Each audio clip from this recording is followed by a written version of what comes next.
In 1971, a really tragic and violent chapter unfolded in what we now know as Bangladesh, but was then East Pakistan. In this explainer, we're going to look at how one particular book, History of Hindu Mycelia and Hindu Genocides, tells this story. We're going to dive right into its account, what it says the motivations were, and the absolutely harrowing human cost it describes. Okay, so to really get a sense of the scale of what was happening, the book kicks things off with a pretty powerful early assessment. And this didn't come from a politician or a general. No, this came from an American diplomat who was right there on the ground, watching it all unfold. And the words he used, well, they turned out to be chillingly accurate. And here it is. The report came from the U.S. Consul General to Dhaka, a man named Archer K. Blood.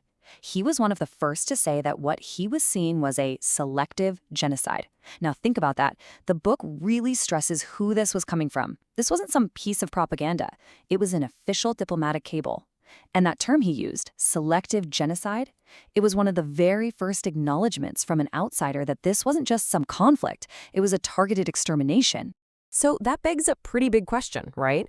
If it was a selective genocide, who exactly was being selected and why? Well, according to this book, the answer is found in the ideology of the attackers themselves, who framed this whole war in really stark and frankly disturbing terms. Just listen to this. This is a quote from a Pakistani army major. Speaking to the Sunday Times back in 1971, he said, "This is a war between the pure and the impure. The people here may have Muslim names and call themselves Muslim, but they are Hindu at heart. We will even teach them Urdu." Wow. According to the book, this quote really gets to the absolute heart of the justification. It frames the whole thing as a kind of holy war. And that idea that Bengalis were somehow Hindu at heart, despite being Muslim, that was the key, the book argues, to dehumanizing an entire population. And that dehumanization, it was built brick by attacking Bengali culture itself. The book details how West Pakistani soldiers looked at local customs and just saw problems. Everything from the way women wore saris, which they claimed could just fall off their body, to their love of music, which they saw as being like Hindus. You can see the list here. It's all about framing their culture as impure. And this cultural contempt, that's what was used to justify the awful violence that came next. You know, ideology isn't just abstract. It has devastating real-world consequences.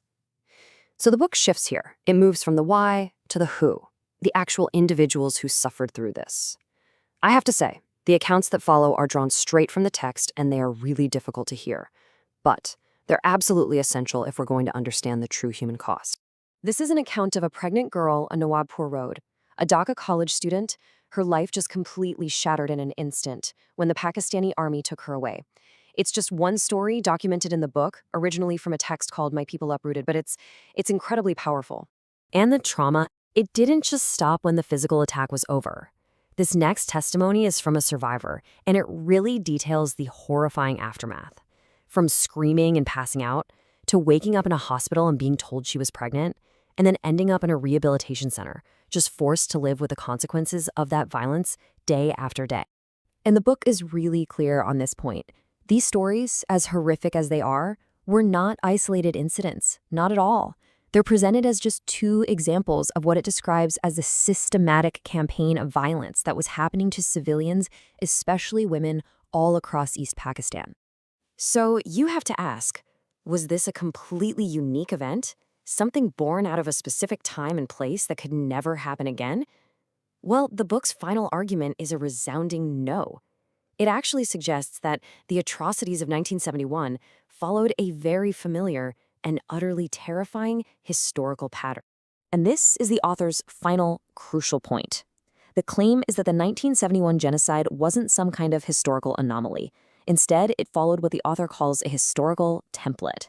Basically, a horrifying playbook of dehumanization and violence that has been used again and again by perpetrators in other mass atrocities throughout history. So, the account we've just walked through presents this event as a genocide that was rooted in a very specific ideology, this idea of purity. And that leaves us with a really critical and, honestly, an enduring question to think about. How should history remember the motivations behind mass atrocities like this? What's the right way to analyze what drives people to commit such horrific acts of violence?